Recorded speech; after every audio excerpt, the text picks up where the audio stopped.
We're joined now by someone who helped private and military Israeli humanitarian aid workers prepare to arrive in Turkey.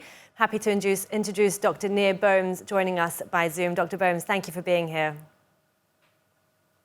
Good to be here. Take us to the scene on the ground in Israel first. How did you help those teams prepare to arrive in Turkey? What did that look like? I think at this point we have four different teams that are on their way to Turkey.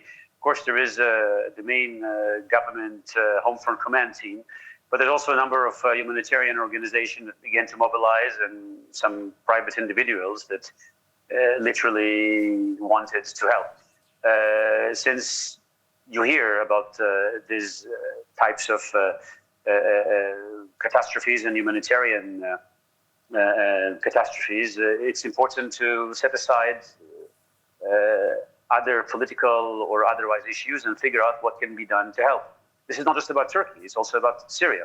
I've been involved in conversations yesterday and today about how can Israelis potentially can help and assist the situation in Syria, even if Israel as a state is not going to be allowed to do so, as we've heard in the last couple of days when Israel offered the idea of providing some assistance to Syria, and Assad, the president of Syria, said, of course not.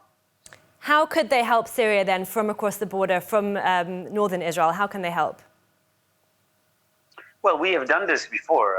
I've been involved in the Good Neighbors operation. We had collected aid here through Jordan. It was brought to Syrian refugee camp and then afterwards to Syria itself. That can be done in the same way. It's about working with third-party mediators, with other humanitarian groups, whether international, whether Jordanians, regional. There are always ways to help. I think the humanitarian work tries to ignore political borders. You have groups like Rescue Without Borders, Doctors Without Borders. That's the motto.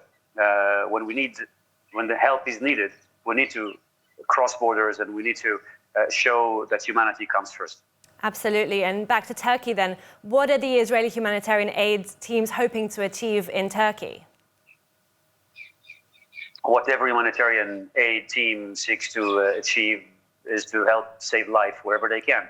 The Turks and the same applies for the Syrians, needs to coordinate a very large-scale operation that their own rescue teams cannot handle. Therefore, they need to ask for help with rescue teams who come with equipment and experience. That's what the Israelis are doing, working with the local teams where they're needed. And their hope is to work on particular arenas and do what they can to participate in the life-saving operation. Is there anything that Israel can aid with that perhaps other countries cannot?